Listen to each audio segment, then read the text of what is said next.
अच्छा, एक ये पूछते हैं भाई, सिंघम को नौकरी की इतनी परवाह नहीं है, नौकरी नाकरी की इसे टेंशन नहीं है, इसका तो बैंक बैलेंस इतना है, इसकी प्रॉपर्टी इतनी है।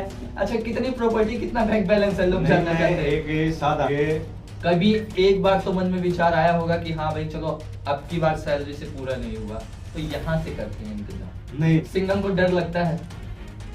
नहीं की जा सकती। एक देखिए, घुमाइए ना बात को, एक शब्द में बताइए, हाँ या ना। देखिए, राजनीति में कोई इतना वेतन होता नहीं है, इस मारे जो आप कह रहे हैं करप्शन, कहीं ना कहीं वो चीज आता है क्या? आशीष के अंदर भी वो करप्शन नाम की चीज है। देखिए, वीडियो बीच में बहुत वायरल हुआ था, फादर साहब यहाँ हो, फादर साहब यहाँ हो। एक कई बार आप रोड पे खड़े होके पंगे ले जाते हो, कभी जेलर के बेटे को रोक लेते हो, कभी किसी को रोक लेते हो, कभी एमएलए की गाड़ी को रोक लेते हो, तो एक बार डर नहीं लगता भाई अंदर से कहीं मेरी नौकरी चलेगी तो मैं अब क्या करूंगा? देखिए सभी लोग बाग आपको सिंघम सिंघम कहते हैं। अच्छा, एक बार अपना नाम तो बता दो। देखिए, नेकी कर दरिया में डाल, काम किया लेकिन उठा के टोल पे डाल दिया। हरियाणा सरकार के काम से खुश हैं? देखिए, नमस्कार दोस्तों, आप लोग देख रहे हैं पानीपत तक, मैं आपके साथ अनुराग मिश्रा। आज मेरे साथ जो व्यक्ति मौजूद है, किसी परिचय की उसे जरूरत नहीं है, आप सब लोग इन्हें भली भांति जानते हैं। यदि आप हरियाणा से हैं, हरियाणा से ही नहीं, यदि अब तो इनका नाम इतना फेमस हो चुका है, यदि आप देश के किसी भी कोने से हैं तो आपने ये नाम जरूर सुना, सिंघम।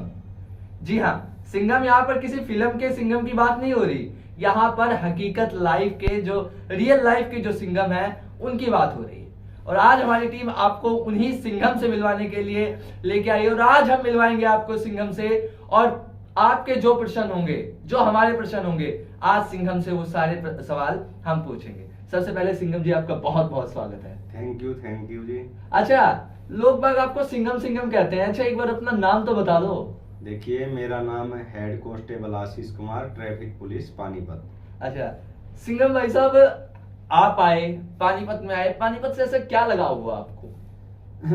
देखिए, पानीपत में जब से ट्रैफिक में पोस्टिंग हुई, देखा तो पूरा शहर जाम से भरा हुआ, और पूरा पुलिस डिपार्टमेंट जो ट्रैफिक पुलिस था वो सारा करप्शन से भरा हुआ था।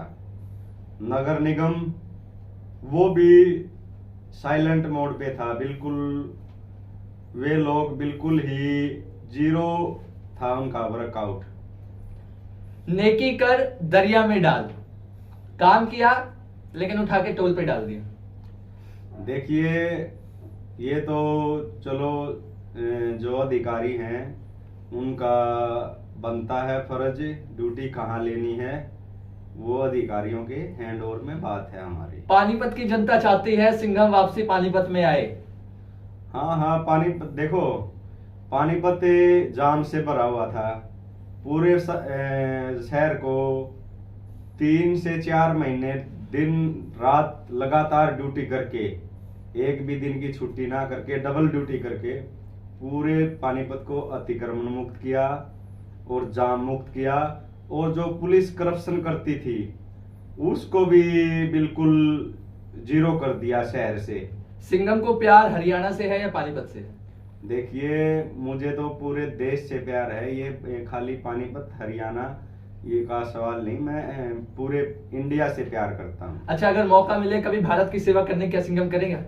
देखो, सेवा क्या होती है? सेवा ये होती है, देश का प्रत्येक नागरिक ही देश की सेवा कर रहा है, चाहे वो कोई मोची हो, चाहे कोई वो स्वीपर हो, चाहे कोई दुकानदार हो। अच्छा, एक सेवा राजनीति में भी आके तो होती है। राजनीति में देखो, राजनीति में बहुत ही कम लीडर ऐसे हैं जो अच्छे से अपना वर्कआउट करते हैं। मौका मिलेगा सिंघम राजनीति में आएगा, हाँ या ना? देखिए, मैं राजनीति से जो अब मैं काम कर सकता हूँ एक सिपाही के, वो राजनीति में संभव नहीं है। अगर मौका मिलेगा राजनीति में उतरने का तो सिंघम आएगा, हाँ या ना? देखिए, इसमें मैं तो अपना जो ये पुलिस डिपार्टमेंट है, इससे अच्छी सेवा कहीं पे भी नहीं की जा सकती। एक देखिए, घुमाइए ना बात को, एक शब्द में बताइए, हाँ या ना। देखिए, राजनीति में कोई 1% भी कोई मेरा इंटरेस्ट नहीं है आने का। अगर मौका मिलता है, अगर मौका मिलता है, जिस हिसाब से आपकी फेम बढ़ रही है, लोग आपको जानने लगे हैं, अगर मौका मिलता है नहीं नहीं, मेरा देखो, अब मैं एक मामूली हेड कांस्टेबल हूँ। अगर ऐसे जगह अगर राजनीति वालों की तो और भी ज्यादा पावर होती है, लेकिन एक बंदा राजनीति में ऐसे काम करेगा तो मेरी कलम उठ को कोई बर्दाश्त नहीं कर पाएगा। मैं ज्यादा बड़े उसमें चला जाता हूँ ओहदे पे, तो सब कुछ यानी कि मेरी मतलब कलम अगर को- आप राजनीति में आएंगे तो राजनीति हिल जाएगी। देखिए, मेरे को अब एक सिपाही होते हुए भी पूरे पानीपत शहर का करप्शन खत्म करना, अतिक्रमण खत्म करना, और मैंने अपना नंबर पब्लिक्स किया हुआ है। कहीं पर भी किसी की कोई सुनवाई नहीं होती, लेकिन होनी चाहिए जायज 100% सच्ची बातें। अच्छा, बीच में आपने सुनने में आया था आप जनता की आवाज उठाने लगे थे, जिनके केस नहीं सोल्व हो रहे थे वो केस सोल्व करवा रहे थे उनके खिलाफ, मतलब जिनकी सुनवाइयां नहीं हो रही थी वो करवाए। अब कहा, क्या वो चीज चालू है या बंद हो गई, क्या है उसका? देखिए, अभी भी कंटिन्यू जारी है। पहले तो मैं उसका पूरी तरह से पड़ताल करता हूँ, इसका मामला क्या है। देखो, हमें कहीं किसी मंजिल पे जाना है तो सीढ़ी दर सीढ़ी चढ़ना होता है, लेकिन अपने देश का दुर्भाग्य है कानून के बारे में जानकारी नहीं दी जाती, जिसके कारण करीब 90% 80 से 90% लोग कानून की जानकारी से दूर हैं। सिंघम को डर लगता है? देखिए, डर किस चीज का? देखो, मैंने अपनी जिंदगी जी ली, अब आगे जिंदगी जीऊंगा लोगों की सेवा के लिए। मतलब अब डर नहीं लगता? नहीं, गलत काम करना नहीं, कई बार किसी ने आप रोड पे खड़े होके पंगे ले जाते हो, कभी जेलर के बेटे को रोक लेते हो, कभी किसी को रोक लेते हो, कभी एमएलए की गाड़ी को रोक लेते हो, तो एक बार डर नहीं लगता भाई अंदर से कहीं मेरी नौकरी चलेगी तो मैं अब क्या करूंगा? देखिए, संविधान में सभी को बराबर समझा जाता है, और मैं संविधान के हिसाब से ही सभी को बराबर लेके चलता हूँ, चाहे कोई वो गरीब आदमी है, चाहे कोई वो कितना नेता है या कितना बड़ा अधिकारी है, संविधान के उस पे चलते हैं। अगर ऐसी कोई नौबत आती है तो आगे संविधान की रक्षा के लिए हाई कोर्ट सुप्रीम कोर्ट बैठे हैं। मतलब हाई कोर्ट सुप्रीम कोर्ट तक जाएंगे आप? हैं कोई इलीगल करेगा तो जाएंगे, बिल्कुल जाएंगे। अच्छा, डरते नहीं है आप? अच्छा, एक ये पूछते हैं भाई, सिंघम को नौकरी की इतनी परवाह नहीं है, नौकरी नाकरी की इसे टेंशन नहीं है, इसका तो बैंक बैलेंस इतना है, इसकी प्रॉपर्टी इतनी है। अच्छा, कितनी प्रॉपर्टी, कितना बैंक बैलेंस है, लोग जानना चाहते हैं। एक साधारण किसान के घर से हूँ, मेरा किसान परिवार है, अपना तो बस ऐसा है, अपना आराम से दाल रोटी चल जाती है। एक किसान का आपको पता है, किसान खेती बाड़ी में तो ये होता है, अब की बार कमाई ये फसल आ गई, उसका पैसा अगली फसल में लगा देते हैं, ऐसे ही चलता है, जो घरेलू खर्चे में निकलते रहते हैं। अच्छा, कहते हैं भाई वेतन है पुलिस में, क्योंकि हमने काफी लोगों से सुना भी है कि इतना वेतन होता नहीं है, इस मारे जो आप कह रहे हैं करप्शन, कहीं ना कहीं वो चीज आता है। क्या आशीष के अंदर भी वो करप्शन नाम की चीज है? देखिए, कभी एक बार तो मन में विचार आया होगा कि हाँ भाई चलो अब की बार सैलरी से पूरा नहीं हुआ तो यहाँ से करते हैं इंतजाम?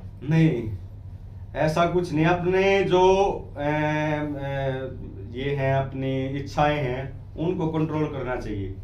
अब मैं अगर चाहूंगा भाई मैं तो 10,000 के जूते पहनूंगा, नहीं, मैं अपना 200 रुपए के पहन सकता हूँ, ये आने ही क्यों देंगे? अगर 200 का ब्योत नहीं है तो अपना 50-100 के भी पहनेंगे। 50 हर तरह की चीजें बाजार में मौजूद है, इस तरह की। अपना खर्चे पे कंट्रोल करो, और इससे लोग 10-10 हजार में, 5-5 हजार में भी तो गुजारा कर रहे हैं। अच्छा, सुनने में ये भी आ रहा है कि आशीष ने अब अपना पेज बना लिया है, पेज बना के पानीपत की जनता को जोड़ रहा है और आने वाले समय में एमएलए का चुनाव भी लड़ेगा वो। नहीं, ऐसा नहीं है, ये मैं केवल पेज बनाया है, लोगों की सहायता हो, लोगों तक सच्चाई पहुंचे, भाई ऐसे ऐसे होता है, और लोगों में एक ऐसी भावना पैदा हो जिससे वो यानी कि अपने आप को ये मत समझे हम आम नागरिक हैं, वो अपने आप को संविधान के अनुसार भाई अपने आप को भी पावरफुल समझे वो। अच्छा, आपका एक वीडियो बीच में बहुत वायरल हुआ था, फादर साहब यहाँ हो, फादर साहब यहाँ हो, एक बार वो चीज बोल के दिखाना, कैसे बोली थी आपने? नहीं, वो एक जैसे कोई अधिकारी था डीएसपी रैंक का, उसका बेटा उसका आई कार्ड का दुरुपयोग किए हुए था, तो इसलिए भाई देखो, अगर जो एम्प्लॉयज है वो खुद हो तो चल जाता है, ऐसे तो फिर ये वीडियो वायरल हुआ। वैसे अपना मेरा सबसे लाड प्यार है। मजाकिया लिहाज से मैंने बोला था, मेरे को नहीं पता था वो कई करोड़ लोगों तक पहुंच जाएगा। दर्शक पहुंचे, उसे बड़े बड़े मीडिया ने भी चलाया कि हाँ भाई सिंघम ने सबको हिलाकर रख दिया। मैंने कहा ना, मेरे लिए संविधान के अनुसार चलता हूं मैं। उसमें आम पब्लिक हो, नेता हो, कोई बड़ा अधिकारी हो, संविधान में हम सब बराबर हैं। और एक अपनी ड्यूटी को निभाते हुए मैं ये सभी को बराबर लेके चलता हूँ। अच्छा, सिंघम हमेशा सीरियस रहता है या कभी हंसता भी है? क्योंकि जितनी वीडियो हमने आपकी देखी उसमें ज्यादातर आप सीरियस दिखते हो, सीरियस मोड पे। पता नहीं हाँ भाई क्या है, सामने वाला डर सा जाता है। पता है क्या, कई बार हंसी की बातें होती तो हंसना भी पड़ता है। और कई बार जैसे किसी चीज का दुरुपयोग हो रहा है, मुझे ये देख कर लानत आती है भाई मेरे देश में अभी तक आजाद हुए इतने साल हो गए आज तक, लेकिन पूर्ण रूप से हम आजाद नहीं हैं। ऐसे ही देश को लूटा जा रहा है। ये थोड़ा चिंता तो जो नागरिक जानकार है कानून का और देखता है, तो ये चिंता तो ऑटोमेटिक मन में रहती ही है। हरियाणा सरकार के काम से खुश हैं? देखिए, हरियाणा सरकार ने 2014 में जो हरियाणा सरकार ये बीजेपी गवर्नमेंट आई, मैंने इनके काम देखे तो इन्होंने पहले भर्तियां होती थी ना जो 2014 से पहले, पैसे देकर नेताओं के नजदीकी, अधिकारियों के नजदीकी उन लोगों को नौकरियां मिल पाती थी। जो इंटेलिजेंस काबिल बच्चे थे वो ऐसे दर दर ठोकरे खाते थे। और इसमें करीब मैं ये कहता हूँ 80 से 90% जो पैसे देकर और नाकाबिल लोग ही भर्ती होते थे पहले। अब फिलहाल 2014 के बाद जो पढ़े लिखे बच्चे हैं वो ही 90% उसमें आगे आ रहे हैं भर्तियों में। और क्या हो गया, छोटी मोटी गड़बड़ तो देखो, ये जो चोर होते हैं ना वो सरकार से भी आगे होते हैं, वो इसका तोड़ निकाल लेते हैं कहीं पेपर लीक करके। कोई ना कोई अपने देश में देशद्रोहियों की कमी नहीं है, इसलिए 5 से 10% अभी भी ऐसे फर्जी तरीके से सरकारी पद पाने में कामयाब हो रहे हैं। 10 में से कितने नंबर देंगे सरकार को? देखो, सरकार के हिसाब से मैंने देखा है, गवर्नमेंट में मैंने कईयों में जॉब की है, देखता आ रहा हूँ। जैसे इस गवर्नमेंट ने जो मेरे हिसाब से नौकरियों के मामले में और करप्शन के मामले में भी कुछ कमी आई है बहुत सारी। और गवर्नमेंट मेरे हिसाब से अच्छा काम कर रही है।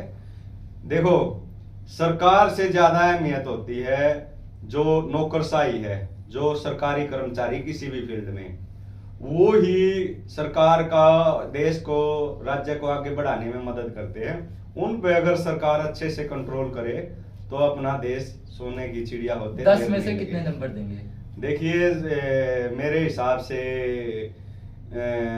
मैं तो एक गृह मंत्री जी अनिल विज जी और योगी आदित्यनाथ जी और नरेंद्र मोदी जी का बहुत बड़ा फैन हूँ। अच्छा, इसमें नंबर का मुझे देखो, कुछ आंतरिक ऐसे मामले हैं जिनके बारे में मुझे नॉलेज नहीं है, इसलिए मैं नंबर देने में सक्षम नहीं हूँ। भाई साहब, आपको एक चीज और बताया, आशीष जी तो चलो अभी ड्रेस में है, ये इतना बताएंगे भी नहीं। जो उन्होंने कहा हरियाणा सरकार बेरोजगारी करप्शन कम हुआ है, लेकिन सच्चाई हम आपको बता देते हैं। पिछले अगर बात कर लें इस टर्म की, तो एक भी भर्तियां नहीं निकली हैं सरकारी। यहाँ पर जो भर्तियां निकली, जो पुलिस की जो निकली है, वो सभी पेपर लीक होने की वजह से रद्द हो चुकी हैं। मतलब भर्ती नौकरी के मामले में तो भाई हरियाणा सरकार का ये हाल है।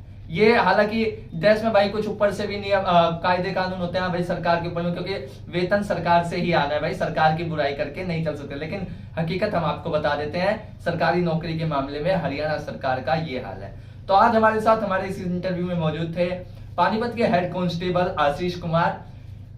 क्या करते हैं सब आप जानते हैं, क्या विचार है आप लोगों के इनके बारे में कि जो ये काम कर रहे हैं उससे आप लोग कितने सहमत हैं? कमेंट बॉक्स में आप लोग अपनी कीमती राय जरूर दें। और यदि आप लोगों को ये इंटरव्यू हमारा पसंद आया हो तो इस वीडियो को आप लोग ज्यादा से ज्यादा शेयर करना ना भूलें। वीडियो को ज्यादा से ज्यादा शेयर जरूर करें और हमारे पेज को फॉलो कर लें। अपने सहयोगी के साथ अनुराग मिश्रा।